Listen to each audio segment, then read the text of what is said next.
Week 46, Day 1. Ascertain. Discover, find out about. In order to ascertain the relationship between his girlfriend and his brother, he kept a wary and discreet vigil. Dormant. Resting, asleep. He was appalled at the apathy concerning the important issue that had remained dormant for so long a time. Burgeoned. Flourished, grew. While some moribund economies atrophied after World War II, others burgeoned under the salubrious effects of loans from the U.S. Potentate. Ruler. The callous potentate kept an imperturbable mien when requested to alleviate the unconscionable conditions existing in his land. Disseminate. Spread, scatter. We are quick to disseminate calumny, but reticent about things that may be construed as compliments. Straight from the shoulder. In a direct, open way. I took the wind out of his sails by telling him straight from the shoulder that I was not going to wink at his apple polishing.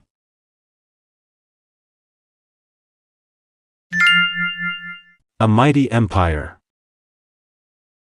One of the anomalies of our approach to history is the propensity to study the venerable empires of Europe, but we do not feel it incumbent upon us to ascertain anything about the civilizations in our own hemisphere. We deprecate the history of this part of the world, as though progress lay dormant and that other peoples were irrelevant until the settlers of North America arrived at Plymouth Rock. In South America, from 2000 BC until their empire reached its acme, at the beginning of the 16th century, lived the Incas. The site of the capital city of the Inca Empire, Cusco, lay at a height of 11,000 feet. This civilization is reputed to have burgeoned until it covered more than 2,500 miles of the western part of the continent. Its population fluctuated between 4 and 7 million. This empire had a highly efficacious political and social system. Its potentate ruled with absolute power. As the empire conquered new lands, it would disseminate its language, religion, and social customs. Week 46, Day 2. Derived. Descended from, received from a source. A pragmatic philosopher derived the theory that we have noses in order to hold up our eyeglasses. Prerogative.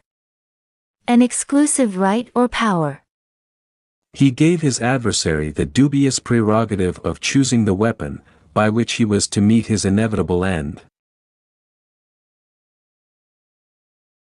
Nepotism. Favoritism toward relatives. Your efforts to ingratiate yourself into your boss's favor are nullified by the unmitigated nepotism manifest in this firm. Dearth. Scarcity, lack. In the potpourri of restaurants there is no dearth of succulent dishes. Internecine. Involving conflict within a group, mutually destructive. The emissary from the president tried to allay the fears that a deleterious internecine feud was inevitable within the party. To rub a person the wrong way. To do something that irritates or annoys. The quickest way to rub a person the wrong way is to give him the cold shoulder.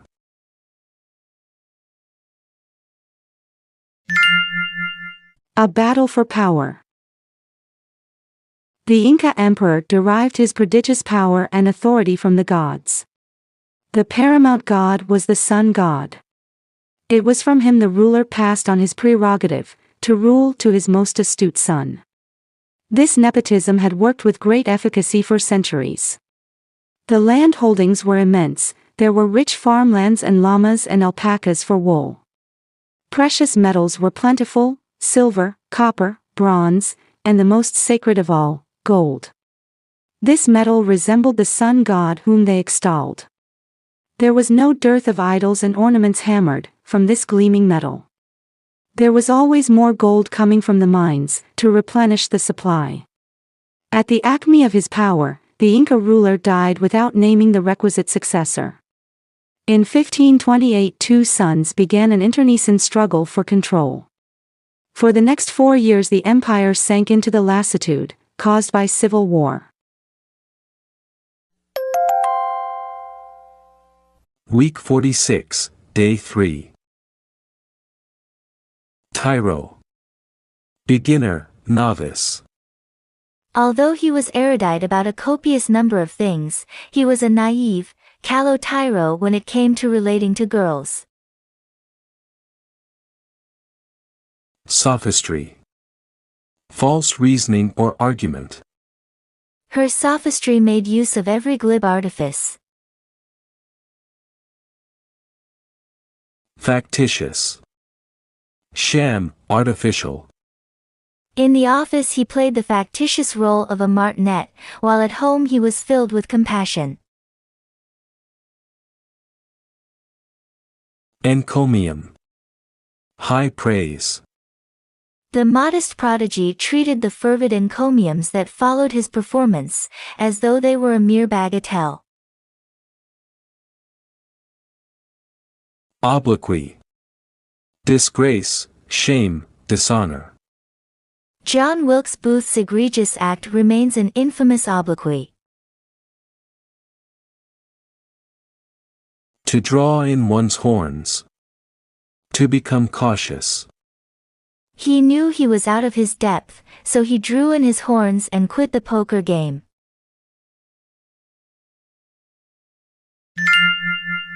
A perfidious conqueror. The feuding between the rival sons reached its pinnacle in 1532. At that moment Francisco Pizarro came onto the scene. A native of Spain, he was sojourning in Panama, when he heard of the riches to be found in that far-off land. Overwhelmed with cupidity, but still a tyro when it came to wresting power and wealth from hapless people, he joined with an inveterate adventurer. They gathered a small band of mercenaries. The first 2 attempts failed, and Pizarro returned to Spain to request authority and money in order to conquer the west coast of South America. Whether by sophistry or cajolery, he was given the requisite aid. With a force of 180 men, the dregs of society, he invaded Inca territory. He reached the city where the current ruler, Atahualpa, was holding court. The Incas welcomed Pizarro who, in a factitious display of friendship, heaped encomiums upon Atahualpa. Unknown to the Incas, Pizarro had brought guns that were still beyond the technology of these people. The obloquy of his next act, ambushing the Incas and taking Atahualpa prisoner, will live in the history books that are replete with tales of conquest. Week 46, Day 4. Hyperbole. Exaggerated figure of speech. The rhetoric soared into flagrant hyperbole. Munificent. Generous. He was surprised by the munificent gratuity given by the usually parsimonious termagant. Prevarication. Deviation from the truth, lying. Her constant prevarication made her a pariah to her friends. Charisma. Quality of leadership inspiring enthusiasm. Even those who were not fans of the movie star, candidly admit the charisma that surrounded him. Genocide. Planned destruction of an entire people. The United Nations has outlawed genocide as the ultimate crime, which must be eradicated. To throw cold water. To discourage a plan or idea. I was going to pull up stakes and move out lock, stock, and barrel, but my wife threw cold water on the whole thing.